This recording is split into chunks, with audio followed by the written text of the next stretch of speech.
have reality to be focused on me.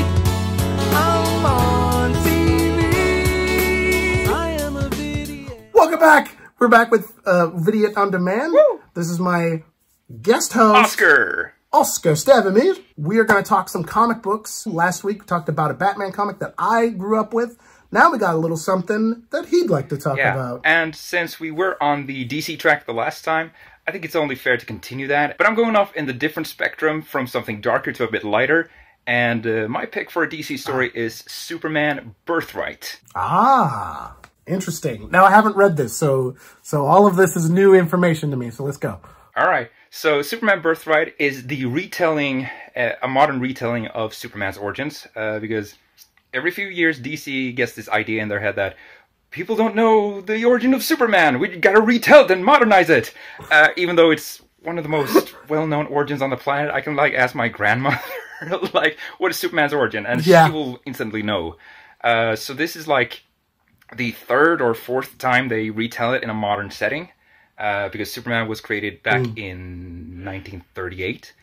So this is written in 2003, so it's post 9/11 era as well.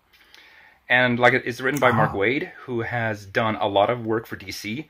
He's written for The Flash, he's done a few Batman books, I believe he's done a few Marvel books as well. And the art is done by Lionel Yu, who has done a lot of work for Marvel. Most notoriously, he did Secret Invasion.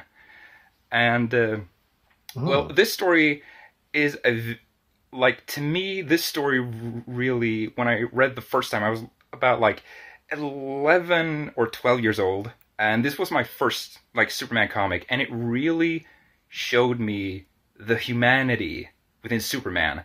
Because as a kid, you don't really focus on, oh, he's a guy just like you and me. No, you focus on the superpowers. You focus on the more superheroics and spectacle and all that.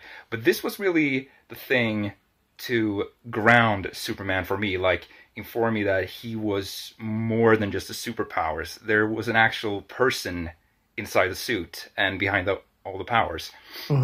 And so what I really like about the story is how different it is from other Superman origins, but it's still it's like the same stuff you've probably seen before with Superman when he first arrives, so to speak.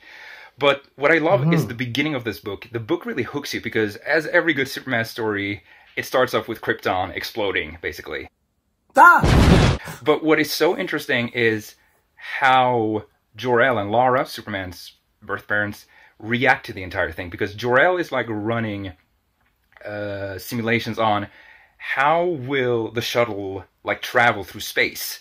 Because there are so many variables, we don't know if he's going to get caught in a meteor storm. We don't know if he's going to fly off into the deepness of space or flying right into the sun or whatever.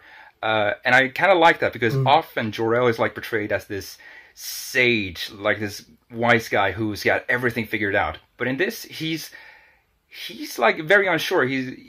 Of what he's doing. I'm not even sure if this is going to work or if he's even going to be able to get there.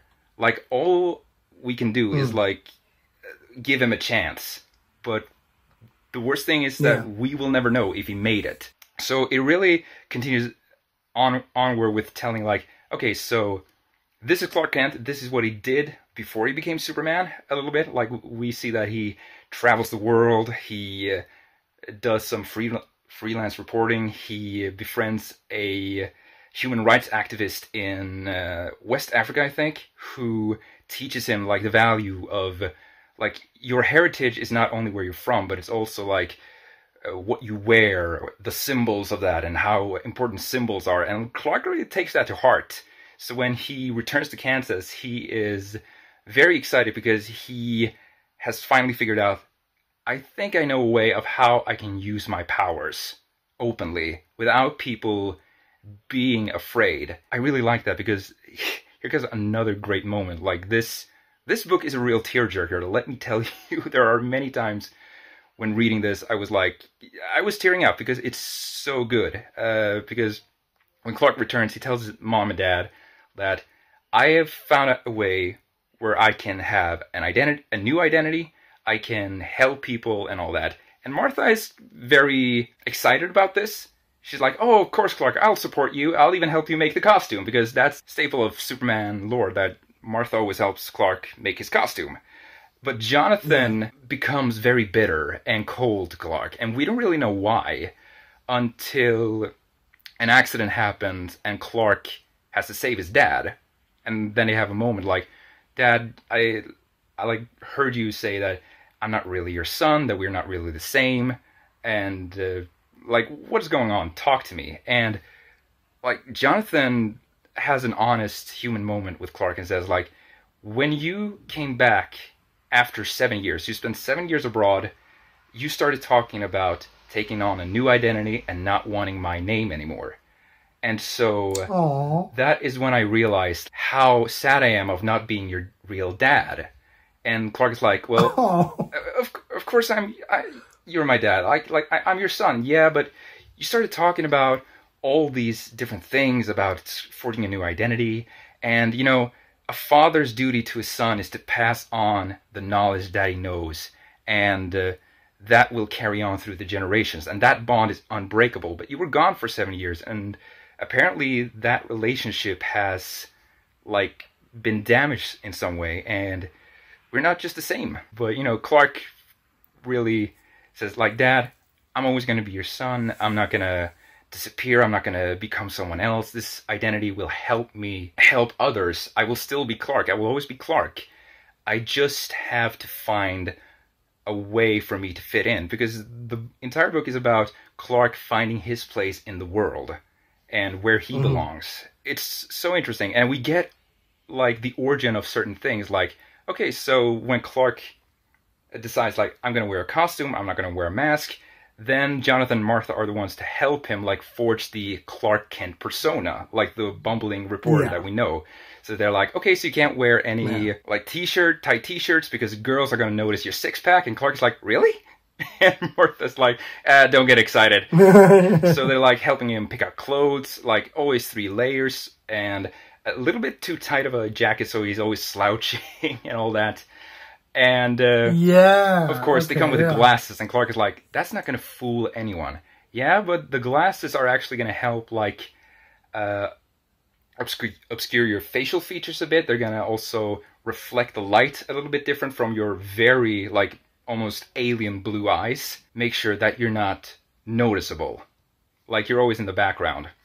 Yeah. And that is, like, to me, before I read this story, I was like everyone else, like, glasses doesn't fool anybody, and what are you talking about? When I read this, and since I've studied theater and acting and all that, I'm like, yeah, this makes sense. this does work. Yeah. Exactly. And the book is really good at balancing the ordinary with the more superheroic, like, in both the art and the writing, because a lot of times you get all these human personal moments between Clark and Lois, and between Jimmy and Clark, and even the relationship between Clark and Lex Luthor, because in this story, they sort of retcon that Lex Luthor grew up in Smallville with Clark. Smallville, the TV show, a little bit. Yeah, exactly. Smallville was popular at this time, so yeah, it was very much like that. But it treats that relationship very differently, because Lex Luthor is too smart for his own age. Like, he doesn't have anyone to connect with. He always feels alienated.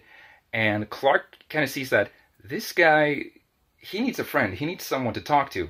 But Lex is always, like, trying to push him away. And we also get to see, like, how Lex Luthor lost his hair in a bit of a callback to a 60s issue of Superboy. Yeah, yeah, I remember this. Yeah, yeah, exactly.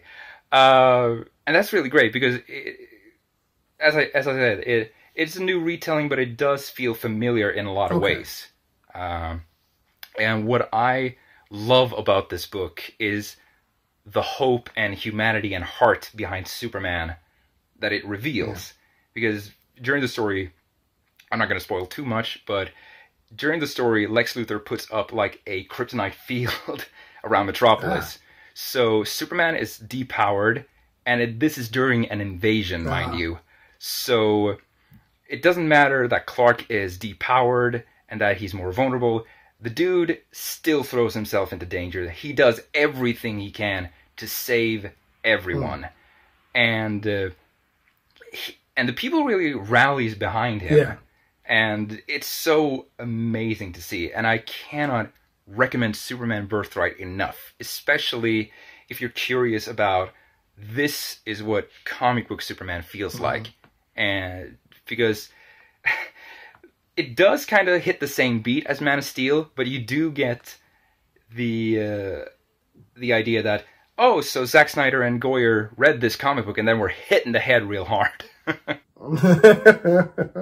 Yeah. Exactly. Yeah, if you've only seen Man of Steel and only the DCU Superman and like them, that's okay. But I do urge you to check this out because it's really good.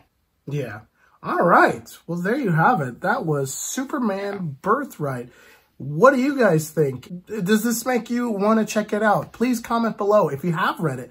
Give us your thoughts and let us know what you think. And we'll find out next week what our next topic is going to be about. Something marvelous, maybe? All right. I'll see you guys soon enough. Mwah, mwah, mwah, mwah, mwah.